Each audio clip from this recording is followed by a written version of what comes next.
Chapter 2. At the beginning of winter, Prince Nicholas Bolkonski and his daughter moved to Moscow. At that time enthusiasm for the Emperor Alexander's regime had weakened and a patriotic and anti-French tendency prevailed there.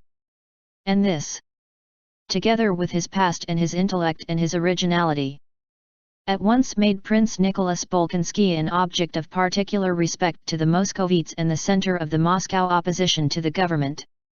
The prince had aged very much that year. He showed marked signs of senility by a tendency to fall asleep, forgetfulness of quite recent events, remembrance of remote ones, and the childish vanity with which he accepted the role of head of the Moscow opposition.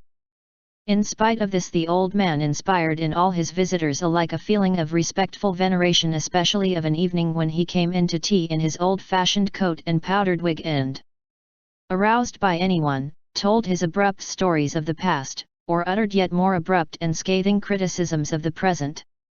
For them all, that old-fashioned house with its gigantic mirrors, pre-revolution furniture, powdered footmen, and the stern shrewd old man, himself a relic of the past century, with his gentle daughter and the pretty Frenchwoman who were reverently devoted to him, presented a majestic and agreeable spectacle. But the visitors did not reflect that besides the couple of hours during which they saw their host, there were also 22 hours in the day during which the private and intimate life of the house continued. Latterly that private life had become very trying for Princess Mary. There in Moscow she was deprived of her greatest pleasures, talks with the pilgrims and the solitude which refreshed her at Bald Hills, and she had none of the advantages and pleasures of city life. She did not go out into society. Everyone knew that her father would not let her go anywhere without him, and his failing health prevented his going out himself, so that she was not invited to dinners and evening parties. She had quite abandoned the hope of getting married. She saw the coldness and malevolence with which the old prince received and dismissed the young men, possible suitors, who sometimes appeared at their house. She had no friends. During this visit to Moscow she had been disappointed in the two who had been nearest to her.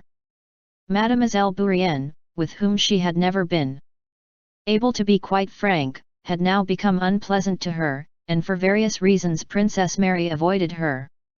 Julie, with whom she had corresponded for the last 5 years, was in Moscow, but proved to be quite alien to her when they met. Just then Julie, who by the death of her brothers had become one of the richest heiresses in Moscow, was in the full whirl of society pleasures. She was surrounded by young men who, she fancied, had suddenly learned to appreciate her worth. Julie was at that stage in the life of a society woman when she feels that her last chance of marrying has come and that her fate must be decided now or never. On Thursdays Princess Mary remembered with a mournful smile that she now had no one to write to, since Julie, whose presence gave her no pleasure, was here and they met every week. Like the old émigré who declined to marry the lady with whom he had spent his evenings for years, she regretted Julie's presence and having no one to write to. In Moscow Princess Mary had no one to talk to, no one to whom to confide her sorrow, and much sorrow fell to her lot just then. The time for Prince Andrew's return and marriage was approaching, but his request to her to prepare his father for it had not been carried out. In fact, it seemed as if matters were quite hopeless, for at every mention of the young Countess Rostova, the old prince, who apart from that was usually in a bad temper, lost control of himself. Another lately added sorrow arose from the lessons she gave her 6-year-old nephew. To her consternation she detected in herself in relation to little Nicholas some symptoms of her father's irritability. However often she told herself that she must not get irritable when teaching her nephew.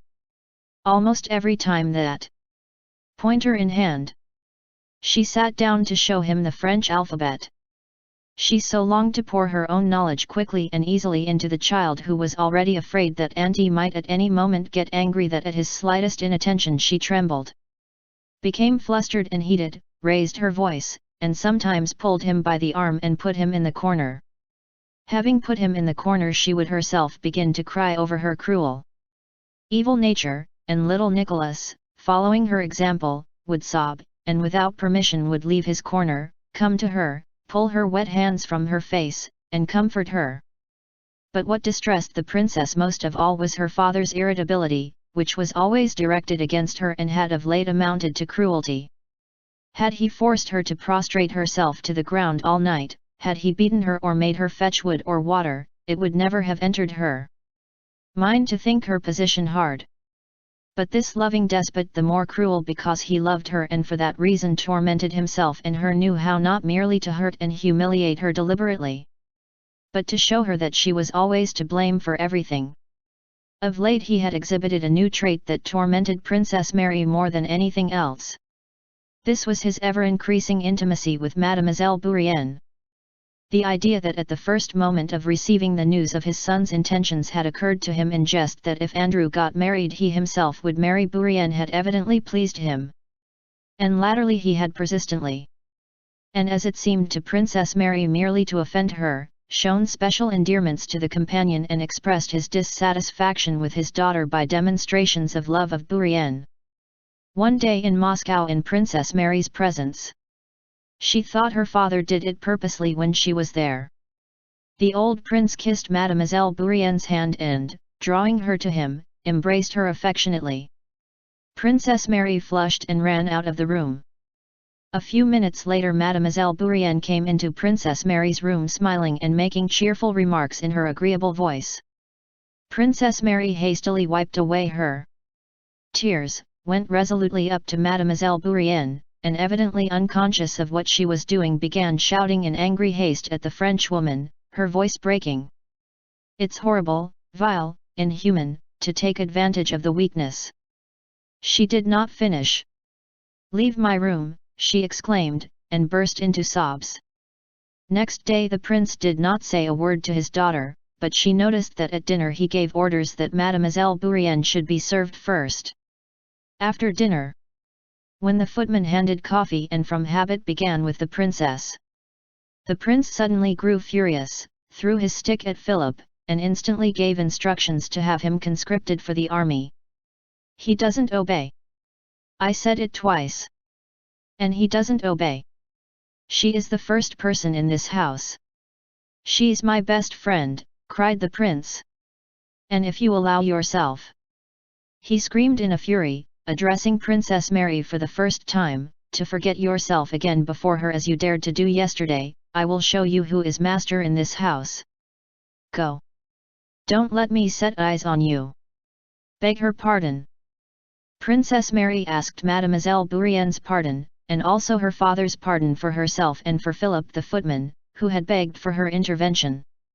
At such moments something like a pride of sacrifice gathered in her soul.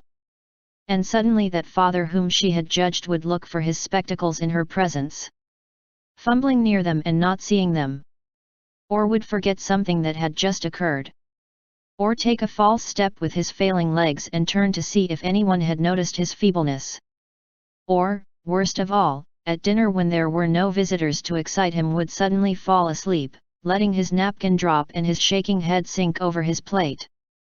"He is old and feeble, and I dare to condemn him," she thought at such moments, with a feeling of revulsion against herself.